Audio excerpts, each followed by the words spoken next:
పొద్దున ఒక పాట పాడుకున్నా. రాజమండ్రి సమీపాన చిందిన నీ రక్తం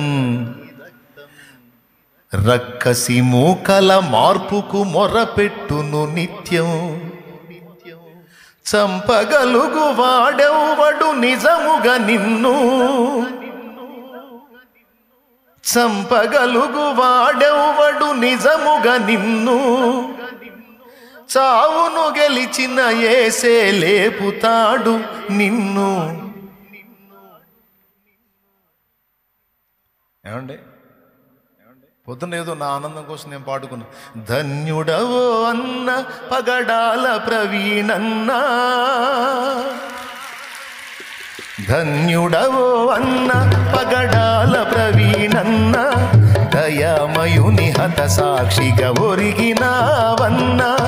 ధన్యుడవో అన్న పగడాల ప్రవీణన్న, దయామయుని హత సాక్షిగా ఒరిగినావన్న. ఏమండి,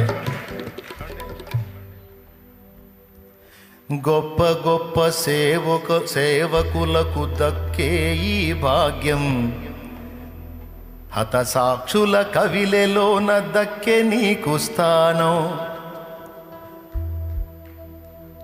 పేతురన్న పౌలన్న నిలిచే ఆ వరుసలో, నీవు కూడా నిలిచేవు అన్నా ఇది సత్యం. నీవు కూడా నిలిచేవు అన్నా ఇది సత్యం. ధన్యుడవో అన్న పగడాల ప్రవీణన్న, దయామయుని హత సాక్షిగా ఒరిగినావన్న. ధన్యుడవో అన్న. దేవునికి స్తోత్రం. తప్పకుండా నా తండ్రి లేపుతాడు. కాకపోతే కొద్ది కాలం ఎడబాటు. ఏం చేయగలరు? దేహమునే చంపగలరు కానీ దాన్ని శాశ్వతంగా చంపగలరా? నిజంగా చంపేయగలరా? కొద్ది కాలం మౌనంగా ఉంది ఆ శరీరం. ఆయన కేక విన్నప్పుడు తిరిగి లెగుస్తాడు ఆయన. ఈసారి లేచే శరీరం అక్షయ శరీరం.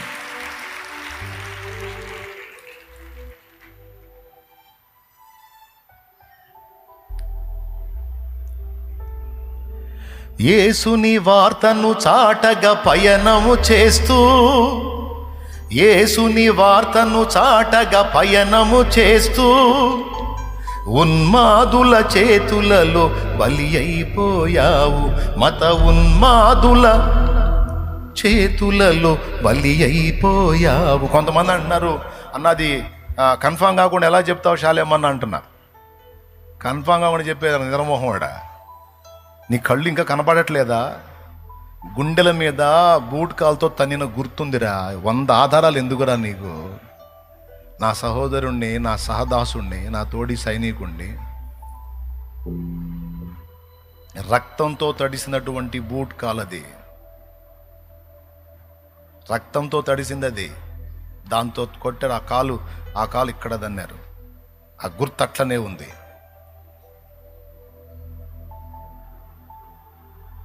అరే, ఎన్ని బైక్ యాక్సిడెంట్లు చూడలేదు?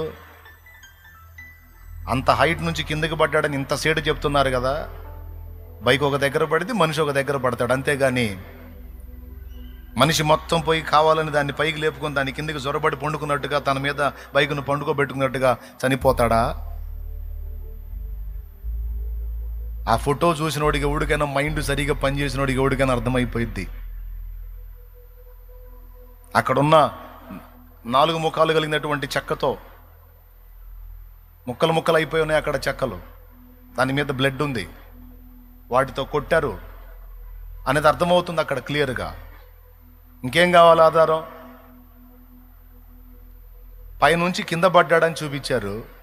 పడ్డప్పుడు దాని కిందకి ఎలా మనిషి పూర్తిగా ప్యాక్ అవుతాడు? బైక్ కింద సైలెన్సర్ గాలి లోపల వాతబడింది అన్నారు. మరి పైన ఫ్యాంట్ కాలకుండా లోపల వాత ఎట్లా? రాడ్తో కొట్టింది అది. రాడ్తోనో కట్టెతోనో కొట్టారు, బలమైన దెబ్బ తొడ మీద.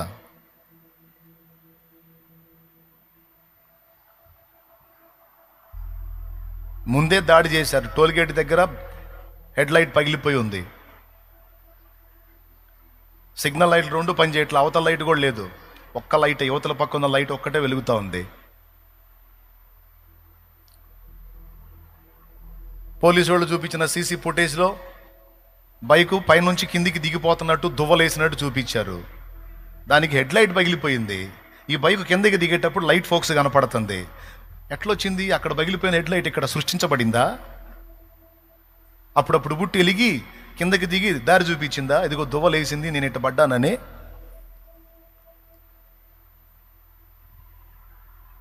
అర్థం కావట్లేదా క్లియర్గా? ఎట్లా చెప్తారంటే ఖచ్చితంగా అర్థమైపోయింది. ఇంకా బోల్డ్ అన్ని ఉన్నాయి.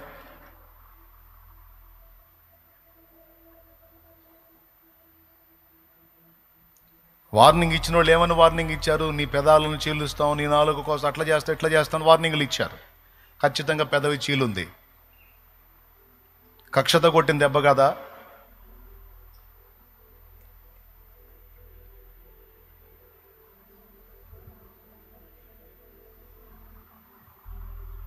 బైక్ నిండా రక్తం చిందుంది.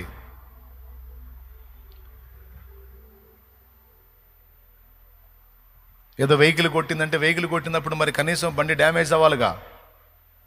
బండి నీట్గా తెచ్చి ఆడబెట్టినట్టుంది. ఇంత దెబ్బ లేదు దానికి. తల తీసుకెళ్ళి దానికి పటాపటా పొడిసినట్టు అర్థమవుతుంది అక్కడ.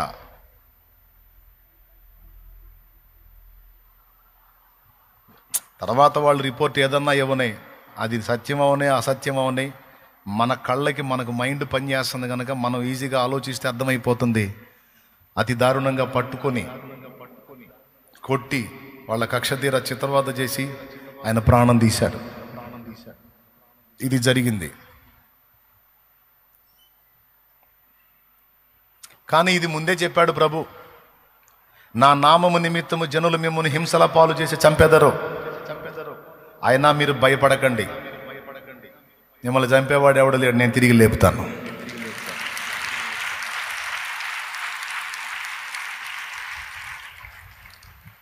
కొద్ది కాలం ఆనందపడతారు చంపామని, కొద్ది కాలం సంబరపడతారు, పండగ చేసుకుంటారు. ఇంకా అన్నిటి అంతా సమీపించిందిగా, రాకడ దగ్గరికి వస్తుందిగా.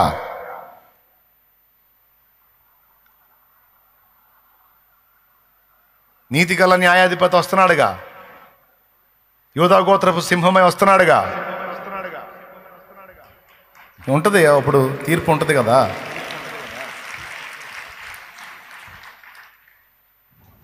గ్రాహం స్టెయిన్స్ గారిని చంపారు. ఆయన ఇద్దరు పసిబిడ్డల్ని తీసుకెళ్ళి తగలబడుతున్న వెహికల్లో విసిరి మరీ చంపారు. జరగలేదా? అసలు మన దగ్గర అసలు ఏమి ఇంతవరకు అలాంటిది ఏది జరగనట్టుగా కొంతమంది మాట్లాడుతూ ఉన్నారు. మత ఉన్మాదుల దుర్మార్గం. ఇక్కడ బొల్లాపల్లిలో సుబ్బరామని మంచం పట్టెతో తల మోది మెదడంతా పిట్టగోడ మీద చింది పడేటట్టు చంపలేదా?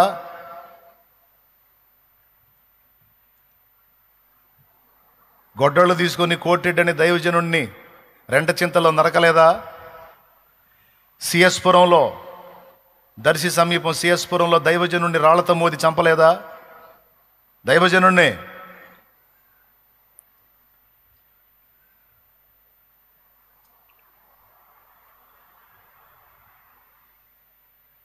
కొత్తగాదిది. హతసాక్షుల పరంపర ఇంకా కొనసాగుతూనే ఉంది. హతసాక్షుల పరంపర ఇంకా కొనసాగుతూనే ఉంది. అయినా వెనకడిగేసేది లేదు, తగ్గేది లేదు. ఇంకా అంతకంతకు సువార్త జ్వాలా సమన్వితమై ప్రజ్వరిల్లుతానే ఉంటుంది తప్ప అది ఆగదు. దాన్ని ఆపటం ఎవడి వల్ల కాదు. ఒక ప్రవీణ్ణి పొట్టన పెట్టుకుంటే అంతటితో ఆగిపోదు. 1000 మంది ప్రవీణులు లెగుస్తారు, లేపుతాడు నా దేవుడు. హల్లెలూయా. 1000 మందిని లేపగలడు నా దేవుడు శూరుడు.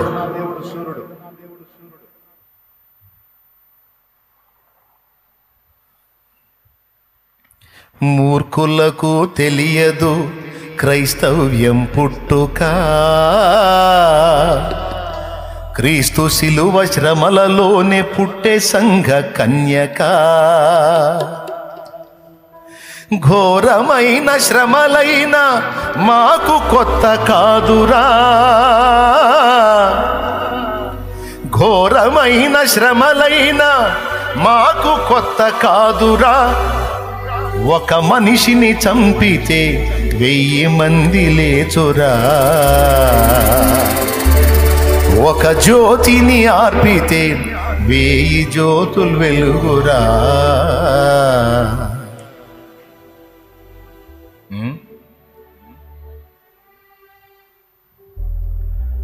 వేట కుక్కల్లాగా పొంచి ఉంటారు సాతాను సంబంధులు. ఎందుకు? వాడికి కొన్ని లాభాలు ఉన్నాయి. మనం మధ్యలో హతులైతే, మన మధ్యలోనే యాత్ర ముగిస్తే వాడికి కొన్ని లాభాలు ఉన్నాయి. నేను అందుకే చెప్తున్నా, ఎన్ని కష్టాలైనా, నష్టాలైనా, బాధలైనా, హింసలైనా, అప్పులైనా, రోగాలైనా ఒక్కటే, నువ్వు చావటానికి వీల్లేదు. నేను చావను, సజీవుడనై సజీవురాలినై ఉండి నా దేవుని క్రియలను వివరించదను.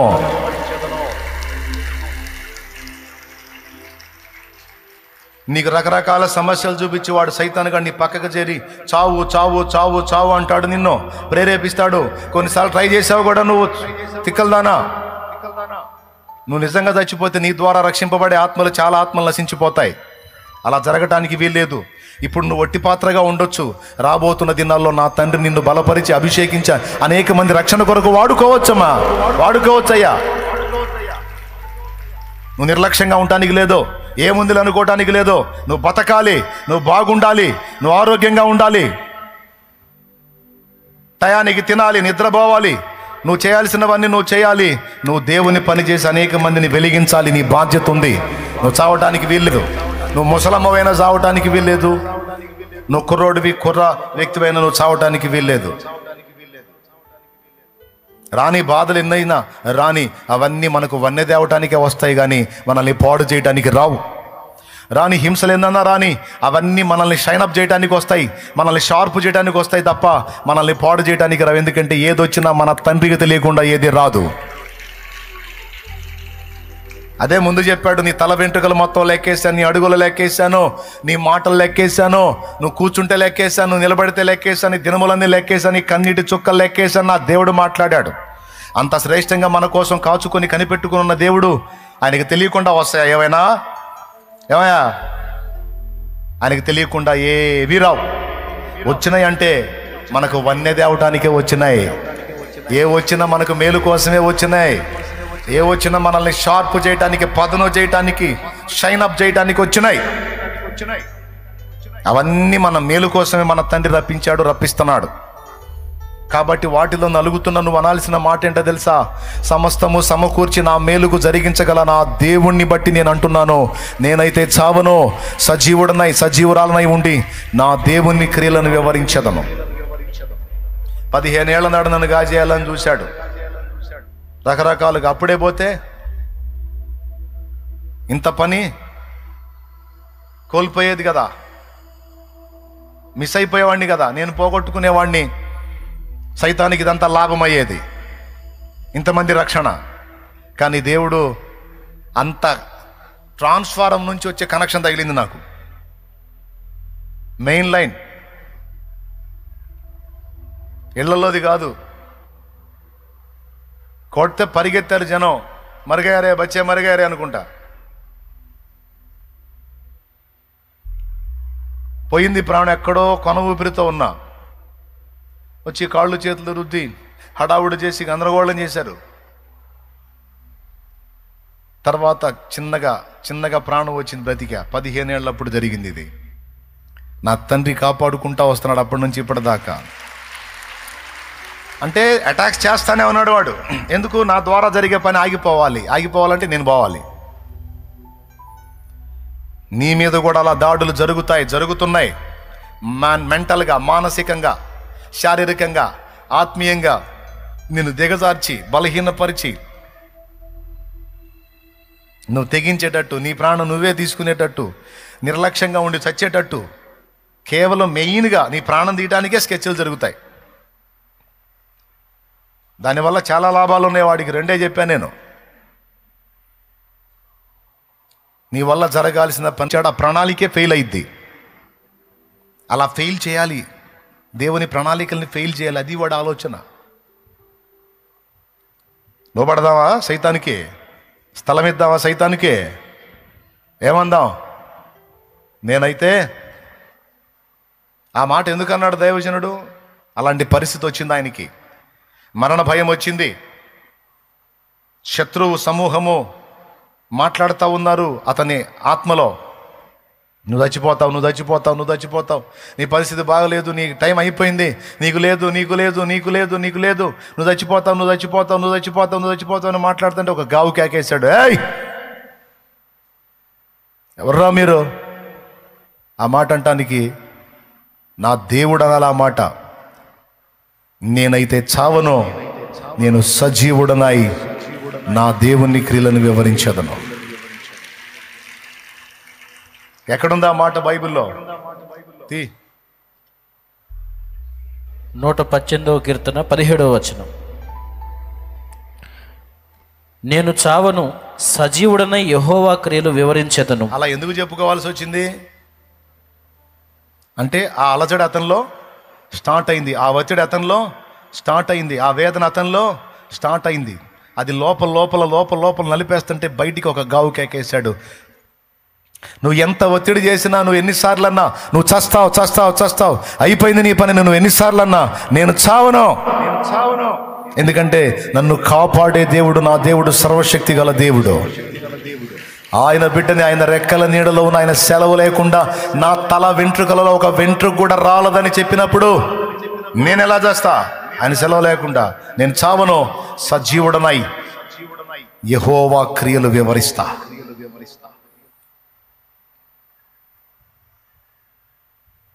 నువ్వేమనాలో తెలుసా?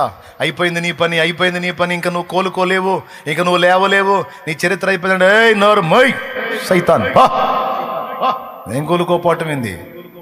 నా దేవుడు సమర్థుడు, నేను ఇంతగా ఇంత పతనమైన తిరిగి నన్ను లేపి నిలబెట్టగల సమర్థుడు నా దేవుడు. శత్రువా దూరంగా పో, నా దేవుడు తిరిగి నన్ను నిలబెట్టగలడు, నన్ను వెలిగించగలడు. సంవత్సరముల ఆశీర్వాదము నాకు తిరిగి దయచేయగలడు.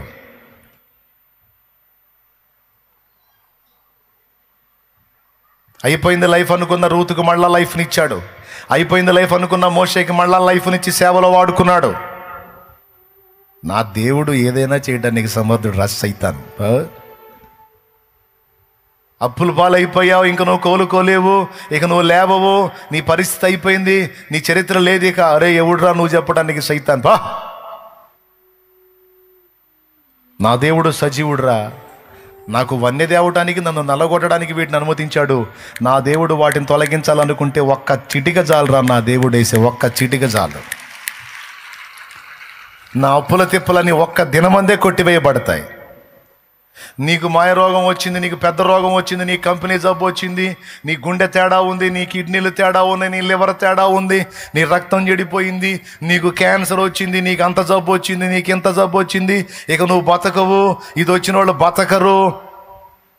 ఒరే సైతాన్ పో యేసునామములో. చచ్చిన వాళ్ళనే బతికించినోడు రా నా దేవుడు. రోగాలు ఒక లెక్క, లక్షలాది మంది రిపోర్ట్స్ మారిపోయినరా, లక్షలాది మంది రిపోర్ట్స్ మారిపోయినరా. నా దేవుడు తలుచుకుంటే నన్ను క్షణములో బాగు చేయగలడు. ఒక్క మాట పలికితే చాలరా, నా రిపోర్ట్లు మొత్తం మారిపోతాయి. నాకు భయం లేదు, నేను చావను, నేను చావను. నేను దేవుని పని చేయాలి, నేను నా యెహోవా క్రియలు వివరించాలి. అక్క విన్నావా? నిద్రపోయి లేచావా? అమ్మా చెప్పేటప్పుడే నిద్రపోండి, తర్వాత ఏం దొరికినప్పుడు పేణం తీయండి. ఈయనక్కాయ్ నేను కళ్ళు మొత్తం తిరుగుతున్నావు, నువ్వే బ్లూ చీరా, నువ్వే లేచా ఉన్నావా? లేచా ఉన్నావా? అయితే పర్లా. కళ్ళు మూసినట్టుంటేను ఏమనాలి? ఏమనాలి?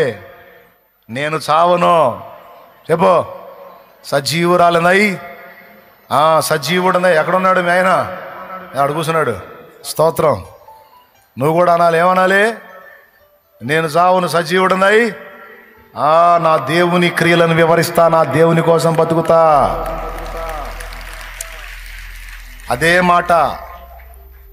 మాట మన నోట ఉండాలి. ప్రతి విషయంలో అంతే. ఎందుకంటే ముందే చెప్పా, ఆయన మనల్ని ఎట్ట చూస్తున్నాడు? శ్రేష్ఠులుగా చూస్తున్నాడు.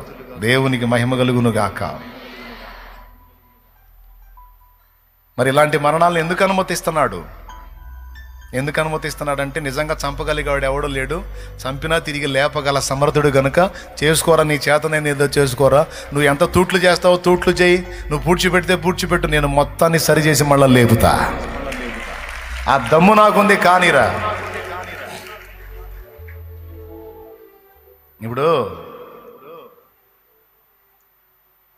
ఇల్లు కట్టే మంచి పనితనం కలిగిన ఇంటికి ఇల్లు కట్టగలిగే మేస్త్రి దగ్గరికి వచ్చి ఈ ఇల్లంతా పగలగొడతాను అంటే మేస్త్రి ఏమంటాడు? నీ చేతనైనట్టు పగలగొట్టుకోరా. ఎందుకు? ఆయన ధైర్యం ఏంటి? అది ఎంత పగలగొట్టినా సరే తిరిగి కట్టగల సమర్థుడు ఇతని దగ్గరికి వచ్చి ఆ మాటలంటే నడిసిద్దా? నువ్వు ఎంత చిత్రం చేస్తావో చేరా ఇల్లు, తిరిగి నేను కట్టగలను అంటాడు మేస్త్రి. పరమ మేస్త్రి నా దేవుడు యేసయ్య, పరమ మేస్త్రి. ఆయన మన దేహం అనే ఇంటిని మళ్ళీ నిర్మించగలడు, అద్భుతంగా నిర్మించగలడు. మహిమ దేహాన్ని ఇవ్వగలడు. మనము ఆయనకు శ్రేష్టమైన వారు. దేవునికి స్తోత్రం కలుగునుగాక. కాబట్టి ఎందుకు అనుమతిస్తాడు? తిరిగి పునర్నిర్మించుకోవటం ఆయనకి చేతవు కాబట్టి చేసుకోరా, నీకు చేతనైంది ఏందో అని అవకాశం ఇస్తాడు. రెండవది ఎందుకు అనుమతిస్తాడు? భక్తుల సమయము అయిపోయినప్పుడు సహజ మరణం ద్వారా కొంత మహిమ వస్తే హతసాక్షి మరణము ద్వారా మరి ఎక్కువ మహిమ దొరుకుతుంది. కాబట్టి కొంతమంది భక్తులకు హతసాక్షి మరణం ఇచ్చి మరి ఎక్కువ మహిమలోనికి తీసుకుంటాడు. దానికి ఇలాంటివి అనుమతించే ఛాన్స్ ఉంది. 3, దుర్మార్గుల పాపం పరిపక్వం కావద్దు. పాపం పండాలి కదా, కాయ పాకానికి రాకుండా కొయ్యంగా. కాయ కొయ్యాలంటే ముందు పాకానికి రావద్దు, కాబట్టి పక్వానికి రావాలి వాళ్ళ పాపం. దుర్మార్గుల పాపం పక్వానికి వచ్చునట్లు సంపూర్ణముగా వాళ్ళు పాపమును జరిగించి దేవుని ఉగ్రత రుచి చూచున్నట్లు వారికి అలాంటివి ఛాన్సులు ఇస్తున్నాడు దేవుడు, భక్తులను హింస పెట్టడానికి. అర్థమైందా? ఎందుకు? ఈ దుర్మార్గాలు చేసే వాళ్ళ పాపం పండటానికి, వాళ్ళ బ్రతుకుల్ని ఎండగొట్టడానికి. 3, 4వది, ఇలా కొంతమంది భక్తులను హతసాక్షి మరణాలకు అప్పగించి విశ్వాసుల యొక్క విశ్వాసాన్ని అగ్ని పరీక్షలోకి తేవటానికి కూడా దేవుడు ఇలాంటి పరిస్థితులు అనుమతిస్తాడు. దేవునికి స్తోత్రం కలుగును గాక. అర్థమైందా? ఆ మాట నిన్న నేను అక్కడ చెప్పా. ఎక్కడ? కూకట్లపల్లి మందిర ప్రతిష్ఠ ఆరాధనలో చెప్పా. దానియేలు గ్రంథము 11వ అధ్యాయము, అది నిన్న అండర్లైన్ చేసుకొని ఉంటారు మీరు. 35వ చదువు. నిర్ణయ కాలము ఇంకా రాలేదు. 11:35 దానియేలు. అంత్యకాలము వరకు జనులను పరిశీలించుటకును పవిత్ర పరచుటకును బుద్ధిమంతులలో కొందరు కూలుదురు. అర్థమైందా? బుద్ధిమంతులలో కొందరు అందరూ కాదు, కొందరే.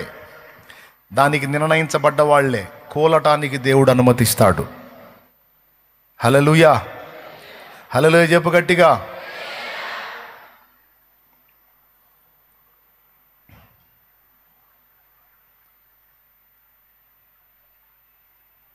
బుద్ధిమంతులు అంటే ఎవరో తెలుసా? నీతి మార్గమును అనుసరించున్నట్లు ఎవరు అనేకులను త్రిప్పుదురో వారు బుద్ధిమంతులు మరియు ఆకాశ నక్షత్రముల వలె నిరంతరం ప్రకాశిస్తారన్నాడు దానియేలు 12:3లో. బుద్ధిమంతులు అంటే నంబర్ 1లో వచ్చేది సేవకులు, ఆత్మలను రక్షించేవాళ్ళు, నీతి మార్గాన్ని అనుసరించి అనేకుల్ని తిప్పేవాళ్ళు సేవకులు. వాళ్ళు కూలతారని చెప్పాడు. అనేకుల్ని పరిశీలించడానికి, పరిశుద్ధపరచడానికి. ఇంకా క్లియర్గా నిన్న అక్కడ వివరించా. పొట్టేదో గట్టిగించేదో తేల్చుకోవడానికి దేవుడు ఆల్రెడీ విశ్వాసంలోకి వచ్చిన వాళ్ళ విశ్వాసాన్ని పరీక్షించడానికి దేవుడు ఇలాంటివి అనుమతిస్తాడు. అనుమతించి చూసే వాళ్ళకి ఆయన కాపాడినట్టు, పట్టించుకోనట్టు, వదిలేసినట్టుగా అనిపిస్తుంది. అప్పుడు కొంతమందికి అల్ప విశ్వాసులకి ఏమనిపిస్తుందో తెలుసా? నిజంగా యేసు ప్రభు ఉంటే కాపాడొచ్చుగా, కాపాడలేదు కాబట్టి నాకు యేసు ప్రభుద్దు అంటారా? లేకపోతే ఎలా వాళ్ళ విశ్వాసాన్ని స్థిరపరచుకుంటారో చూద్దాం అని దేవుడు ఇలాంటివి కూడా అనుమతించే ఛాన్స్ ఉంది. ఏది ఏమైనా భక్తులకు కలిగేటువంటి మరణం కావచ్చు, శ్రమ కావచ్చు, సమస్య కావచ్చు, బాధ కావచ్చు, ఇబ్బంది కావచ్చు, అది ఆయనకైనా, మీకైనా, నాకైనా, మనందరికీ ఫైనల్ ముగించనాయిగా మనకు ఎదురయ్యేవన్నీ దేవునికి తెలియకుండా ఎదురు కావటం లేదు అనే విషయం మీకు అర్థమైతే నాకు అంతే సంతోషం. ఎలా ఈరోజు నేను మీకు చెప్పిన కోణం ఎలాంటిదంటే, ప్రతి విషయములోనూ ఆయన మనల్ని శ్రేష్ఠులుగా చూసి తల వెంట్రుకల దగ్గర నుంచి కాలి అడుగుల లెక్క వరకు, అంటే శిరం మొదలుకొని సిరిపాదం వరకు ప్రతిదీ అబ్జర్వ్ చేస్తూ ఉన్నాడన్న ఒక్క విషయం మీకు అర్థమైతే చాలు, నేను ముగిస్తాను. ఈరోజు నీకు ఒక వేదన ఉంటుంది, దేవుడు కూడా నన్ను పట్టించుకోవటంలా, నా బాధల్లో దేవుడు కూడా నన్ను వదిలేశాడేమో, లేకపోతే నాకు ఈ పరిస్థితులు మారట్లేదు ఏందనే నిరాశ, నిస్పృహ, నిరుత్సాహం, కృంగుబాటు ఉండొచ్చు నీకు. అయితే వాటికి సమాధానం చెప్తున్నా. కొన్ని సందర్భాల్లో, కొన్ని కాలాలలో దేవుడు మనకు ఒనగూరేటువంటి సమస్యలను బట్టి చూస్తూ కూడా మౌనంగా ఉంటాడు. మళ్ళీ ఆయన ఏమంటాడు తెలుసా? నువ్వు అనేక పిచ్చుకల కంటే నాకు శ్రేష్ఠుడివి అంటాడు. గొర్రె కంటే నువ్వు నాకు శ్రేష్ఠుడివి అంటాడు. భూమి మీద ఉన్న మనుషుల కంటే నువ్వు శ్రేష్ఠుడివి అంటాడు, శ్రేష్ఠురాలివి అంటాడు. మరి అంత శ్రేష్ఠుడిని, శ్రేష్ఠురాలు అయితే మరి ఇవన్నీ ఎందుకు అంటే అవసరం. తగిన కాలం ముందు నేను వాటిని తొలగిస్తాను, వాటి గురించి నువ్వు దిగులు చెందొద్దు అని ఆయన మాటిస్తా ఉన్నాడు.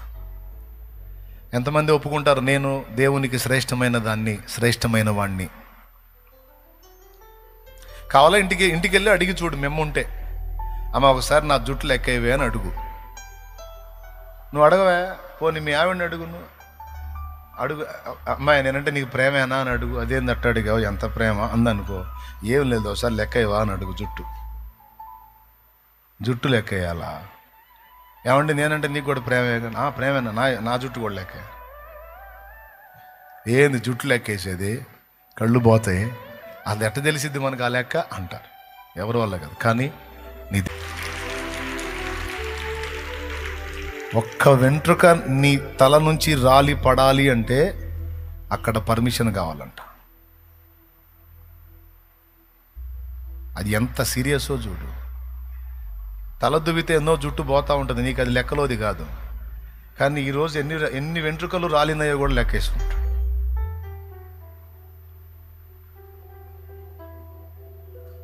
ఏంటి ప్రభా అంత ఇంట్రెస్ట్? అంతే, నాకు ఇంట్రెస్ట్ నువ్వు అంటే అంటాడు.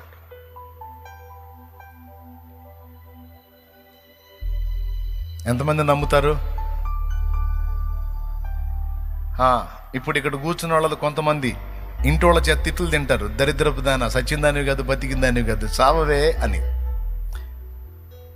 కొంతమందికి కూర్చొని ఏడుస్తూ ఉంటారు, ఎవ్వరు నన్ను ప్రేమించరు, ఎవ్వరు నన్ను అర్థం చేసుకోరు, ఎవ్వరు నన్ను పట్టించుకోరు. నిజంగా వాళ్ళు అన్నట్టు సస్తే పోయిద్దేమో అనిపిస్తూ ఉంటారు. కానీ ఇక్కడ దేవుడు మాట్లాడుతున్నాడు, పిచ్చిమోగందానా, వాళ్ళు ఆ మాట అంటే నిజంగా సస్తావా? ఎవరు ప్రేమించట్లేదా నిన్ను? నేనున్నాను, నీకోసం ప్రాణం పెట్టిన వాడిని, ప్రాణం కంటే ఎక్కువగా నిన్ను ప్రేమించేవాడిని. అసలు వాళ్ళ కోసం కాదు నేను చేసింది, నిద్రమోహమా, నా కోసం నిన్ను నిర్మించుకున్నా. కాదు ప్రభా, మా ఆయన ఇలా అంటున్నాడు, ఆ దరిద్రుడి కోసం కాదు, నా కోసం నిర్మించుకున్నా. నా భార్య నన్ను ఇలా అంది ప్రభువా, సావరా సావు అంది ప్రభువా, అరే అంటే అంది ప్రభువా, సావమంది ప్రభువా. దేవుడు అంటాడు, నిద్రమోహవాడా, ఆ మనిషి అంటే చచ్చిపోతావా? ఆ మనిషి కోసం కాదు నిన్ను చేసింది, నా కోసం నిర్మించుకున్నాను నాన్న, నీతో నాకు పనుంది నాన్న, ఆ మాటలు పట్టించుకోవద్దు నాన్న అంటాడు ఆయన.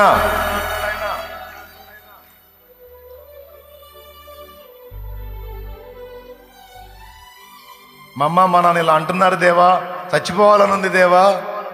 వాళ్ళ కోసం కాదమ్మా నిన్ను చేసింది, నా కోసం నిర్మించుకున్నా. నీతో నాకు పనుంది, వాళ్ళకేం లేదు. పోతే పోయావు, దరిద్రం పోయింది అనుకుంటారు, కానీ నాకు పనుందే పిచ్చిదానా, నిన్ను ఈ చేతులతో నిర్మించుకున్నాను. నువ్వు అట్లాంటి ఆలోచన చేయొద్దు, నేనున్నా, నీకు తోడై ఉన్నా అంటాడు. ఇట్లా ఎవరిని బట్టి నువ్వు కృంగ నిమిత్తం లేదు. లవ్ చేసిన అమ్మాయి మోసం చేసింది ప్రభువా, ఒరే నిద్రమోహంవాడా, ఆ పనికి మరి దాని కోసం కాదురా, నీకు హ్యాండ్ ఇచ్చి నువ్వు వద్దురా నాకు ఇంకొకటి కావాలని పోయింది ఎందుకురా నీకు, ఒరే అర్థం కావట్లేదురా, అది గుస్సని నిన్ను పోగొట్టుకున్నందుకు ఆమె దరిద్రురాలు అవ్వాలి, కానీ నువ్వు దరిద్రుడిలాగా నువ్వేంద్రా తాగుబోతే శాలేస్తున్నావు దరిద్రుడా. ఆమె కోసం కాదురా నిన్ను చేసింది ఈ చేతులతో, నా కోసం నాన్న, నా కోసం, సమాజం కోసం. నీతో పని ఉందిరా నాకు. నేను చెప్పాయని నిజాలే. ఆడోళ్ళు అనుకుంటారు అంతే, ఆడు నాకు హ్యాండ్ ఇచ్చాడు నేను చెప్తాను. ఆయన అంటాడు, పిచ్చిదాన్న వాడి కోసం కాదు, నా కోసం నిర్మించుకున్నాను నిన్ను అంటాడు. ఎంతమంది విన్నారో ఈ లైవ్లో, ఎంతమంది విన్నారో ఉన్నారో అందరికీ చెప్తున్నాను నేను, ఏ పరిస్థితులు వచ్చినా, ఎవరు హ్యాండ్ ఇచ్చినా, ఎవరు పట్టించుకున్నా పట్టించుకోపోయినా, అన్నిటికంటే అందరికంటే శ్రేష్టంగా నిన్ను తన గుండెల్లో పెట్టుకొని నిరంతరం నీ వైపే చూస్తున్న ప్రభు ఒక్కడు చాలు నీకు. ఆయన్ని హత్తుకో, ఆయన కోసం బతుకు, ఆయన కోసం ఓర్చుకో, ఆయన కోసం సహించు, ఆయన కోసం భరించు, ఆయన ఇచ్చే విడుదల కోసం ఎదురు చూడు. ఆయన ఎందుకు చేశాడో నిన్ను, ఆ పని నీ ద్వారా జరిగిందాకా, ఆ రోజు వచ్చిందాకా ఓపిక పట్టు. నాకు ఆ సమయం వచ్చింది, లైన్లో తెచ్చి ఆయన పని ఆయన చేపిస్తా ఉన్నాడు. నీ సమయం వచ్చినప్పుడు నిన్ను కూడా లైన్లో తీసుకొచ్చి వాడుకుంటాడు. నువ్వు స్త్రీవైనా పురుషుడివైనా ఓపికతో ఎదురు చూడు. కొంతమంది నాకు పిల్లలు పుట్టలేదని మా వాళ్ళు చాలా మాటలు అంటున్నారు. నాకు పిల్లలు పుట్టినప్పుడు నేను ఎందుకు బతకాలని విరక్తితో కొంతమంది మాట్లాడతారు. దానికి నీ సమాధానం ఏమై ఉందో నాకు తెలియదు, కానీ నా సమాధానం చెప్తా. ఈరోజు కాకపోతే రేపు ఇస్తాడు బిడ్డని, రేపు కాకపోతే ఇంకో సంవత్సరానికైనా ఇస్తాడు బిడ్డని. ఇయ్యకపోతే ఒక అనాథ బిడ్డను తెచ్చి పెంచుకో, సేవ చేసిన దాన్ని అవుతావు. ఒక అనాథ బిడ్డను తెచ్చి పెంచుకో, సేవ చేసిన దాన్ని అవుతావు, సేవ చేసినోడు అవుతావు. అలాగా దిక్కులేని పిల్లల్ని తెచ్చుకొని పెంచుకొని ఆ పిల్లలు వచ్చిన తర్వాత వీళ్ళు సంతానం పొందిన సాక్ష్యాలు బోల్డన్ ఉన్నాయి. దేవుడు నీకు ఇయ్యకపోతే దిక్కు లేదా? నువ్వు కానీ బిడ్డను పెంచి పెద్ద చేస్తే అది బాధ్యత. ఎవరో తల్లి కన్నా బిడ్డను తీసుకొచ్చి నువ్వు పెంచి పెద్ద చేస్తే అది సేవ. దేనికి బహుమానం ఉందో తెలుసా? నువ్వు కానీ పెద్ద చేసి నువ్వు పెంచి పెద్ద చేసిన నీ బిడ్డకి బహుమానం ఉండదు. కానీ ఎవరో కన్న తల్లి బిడ్డను తీసుకొచ్చి నువ్వు పెంచి పెద్ద చేసి రెక్కలు తీసుకొచ్చి మన్నన చేస్తే దానికి నీకు సేవ చేసిన తాలూకు బహుమానం వచ్చింది. దానికి చావాలనుకోవటం ఎందుకు? దానికి జీవితం మీద రక్త బుట్టి అంతగా ఏడవటం ఎందుకు? మా అత్తగారు ఇలా అంటున్నారు, మామగారు ఇలా అంటున్నారు, నా భర్త ఇలా అంటున్నాడు అంటే నువ్వు పిల్లల్ని కనేటట్టు అయితేనే వాళ్ళు నిన్ను ప్రేమించేటట్ట, లేకపోతే నిన్ను ద్వేషించేటట్ట. అలాంటి సుంఠా వాళ్ళ ప్రేమ దక్కలేదని ఏడుతావా సుంఠా ముఖం వేసుకొని అని అనాలనిపించింది, కానీ నేను అనను. దేవునికి స్తోత్రం. అవకాశవాదులు సుంఠా ముఖం వాళ్ళే మనుషులండి. లోపం పురుషుడిది అయితే మరి ఏం చేస్తారు? మరి పనికి మాలిన అత్త, ఒక్కొక్క అత్త మాట్లాడేది దిక్కుమాలింది, దాన్ని వదిలేరా, ఇంకో దాన్ని చేసుకో. దోషం వీడిదైతే వీళ్ళలో లోపం ఉంటే అప్పుడు ఆమెకు చేసిద్దా ఇంకొకటి తెచ్చి? చెప్పు తీసుకొని కొట్టాలనిపించింది, కానీ నేను కొట్టకూడదు కాబట్టి వదిలేస్తున్నాను. దేవునికి స్తోత్రం. మాట్లాడేటప్పుడు చూసుకొని మాట్లాడాలి. నీ ఇంటికి తెచ్చుకున్న కోడలని కూతురైనా కోడలైనా ఆమె అనుకొని ప్రేమించు. పనికి మాలిందనా ప్రేమించు. ఇవాళ కాకపోతే రేపు ఆశ్చర్యకార్యం చేస్తాడు, దేవుడు ఇస్తాడు.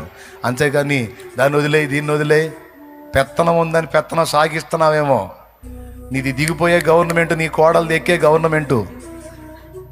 ఓవర్ యాక్షన్ చేసి పిచ్చి పిచ్చి కథలు పడ్డావా, రేపు మోకాళ్ళు ముందుకు వచ్చినాడు, మంచంలో పడ్డనాడు తెప్పాళ్ళు తీసుకొని మూతికి పెట్టి పొడిచిద్ది. చెప్పుకోలేక, మూలగలేక, లేవలేక, పరిగెత్తలేక, సావలేక, బతకలేక కుక్క సాగు చేస్తావు. అందుకే ఆడవాళ్ళకి మొగాళ్ళకి అందరికీ చెబుతున్నాయి, ఎచ్చులు పడవాకండి, సాగుతుందని సాగించుకోవాకండి, పగిలిపోద్ది. దేవునికి స్తోత్రం. హలే. ఇంకా లేండి, టైం అవుతుంది, పోదాం. పై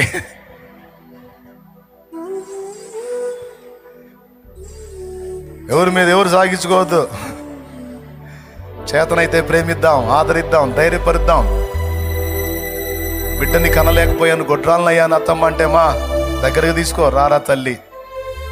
బిడ్డ లేకపోతే పెంచుకుందామమ్మా, ఒక బిడ్డను తెచ్చుకొని. ఏమైందిరా, బంగారాన్ని దొరికావమ్మా, నాకు చాలమ్మా, నువ్వు బిడ్డను గంటేనా ఏంది, కనకపోయినా నాకు బిడ్డవేదా అని దగ్గర తీసుకో. మా అత్త బంగారం అని దండం పెట్టుకుంటుంది. రేపు నువ్వు మంచానో కంచానో పడితే చక్కగా చూసి వెళ్ళబుచ్చిద్ది, లేకపోతే నీకుంటుంది. స్తోత్రం. ఏమని పొడిచిద్దో తెలుసా? నా భర్త నా నుంచి కాకుండా చేసి ఇంకొక ఆమెనిచ్చి పెళ్లి చేయాలని చూసింది. మొద నష్టపోతే చెయ్యివే, ఇప్పుడు చెయ్యి పెళ్ళి, నేను చేస్తాను, నేను బతికున్నంత వరకు నీకు చేస్తాను నేను పెళ్ళి అని అంటది. వద్దా పరిస్థితి? సరి చేసుకుందాం, దిద్దుకుందాం. ఎవరో ఏదో అన్నారని కృంగిపోయి కుమిలిపోయింది ఆశపడద్దు. నువ్వు దేవునికి కావాలి. నా దేవునికి నువ్వెంతో శ్రేష్టమైన వాడివి, శ్రేష్టమైన దానివి. ఆయనకి తెలియకుండా నీ జీవితంలో ఏది జరగట్లేదు.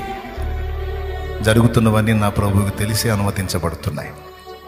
అవన్నీ నీకు వన్నె తెచ్చేవే కానీ నిన్ను నష్టపుచ్చేవి కాదు. నా ప్రభు పనికి యోగ్యమైన పాత్రగా ఇక్కడ నిన్ను వాడుకోవడానికి, అలాగే నిత్యత్వంలో దైవము అనే అంతస్తుకు నిన్ను చేర్చడానికి కూడా ఇక్కడి శ్రమలు ఉపయోగపడతాయి. కాబట్టి గుర్తుపెట్టుకొని, ధైర్యం తెచ్చుకొని ప్రభువులో ధైర్యంగా ముందుకు కొనసాగు. ఆయన శ్రేష్ఠుడు. ఆయన బిడ్డగా నువ్వు నేను మనం కూడా శ్రేష్ఠులం. ఏమంటారు? శ్రేష్ఠులం.